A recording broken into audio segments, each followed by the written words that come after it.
Chapitre 3. L'importance de l'audio dans la compréhension spirituelle. L'écoute de la Bible en format audio représente bien plus qu'une simple alternative à la lecture traditionnelle. Ce mode d'engagement avec le texte sacré ouvre des portes vers une compréhension plus profonde et enrichissante des Écritures. Dans ce chapitre, nous explorerons les raisons pour lesquelles l'audio joue un rôle crucial dans la compréhension spirituelle, en examinant les effets psychologiques, émotionnels et spirituels de l'écoute. 3.1 L'engagement sensoriel. L'un des aspects les plus puissants de l'écoute est l'engagement sensoriel qu'elle implique. Lorsque nous écoutons, nous nous connectons non seulement avec les mots, mais également avec les émotions et l'intention derrière ces mots. La voix du narrateur, le ton, le rythme et l'intonation créent une atmosphère qui peut transformer notre perception du texte. La psychologue et auteure Marianne Wolf, dans son livre Proust and the Squid, souligne que l'oralité et l'audio apportent une dimension humaine à la lecture.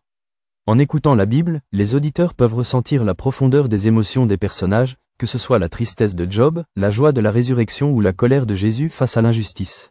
Cette dimension humaine favorise une connexion plus intime avec le texte. 3.2 Une approche méditative. L'audio permet également une approche méditative de la Bible. En écoutant, les auditeurs peuvent se concentrer sur le message sans être distraits par les mots écrits. Cette forme de méditation auditive peut aider à réduire le stress et à favoriser la paix intérieure.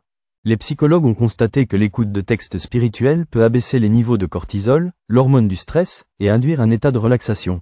De plus, l'écoute de la Bible peut encourager la contemplation.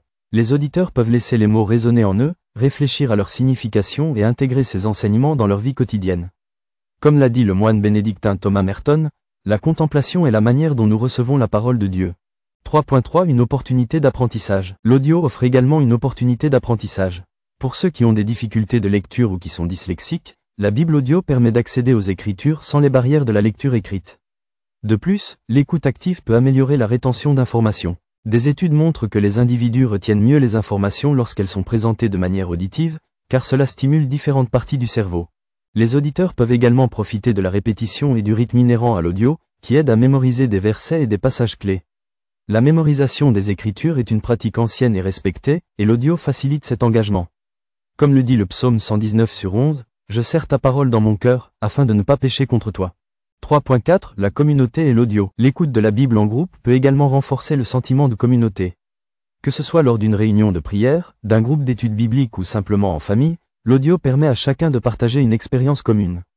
Cela crée un espace pour la discussion, le partage d'idées et l'interaction autour de la foi. Le pasteur et auteur John Piper souligne que « la communauté est le lieu où la parole de Dieu prend vie ». En écoutant ensemble, les membres d'une communauté peuvent explorer les Écritures, poser des questions et grandir ensemble dans leur foi. 3.5 Conclusion. L'importance de l'audio dans la compréhension spirituelle ne peut être sous-estimée. En engageant nos sens, en favorisant la méditation, en offrant des opportunités d'apprentissage et en renforçant la communauté, l'écoute de la Bible devient une expérience transformative. La Bible audio en français sans texte permet à chacun de découvrir cette dimension enrichissante de la foi. Dans le chapitre suivant, nous examinerons les avantages et inconvénients de la Bible audio, en mettant en lumière les différentes perspectives sur son utilisation dans la pratique spirituelle.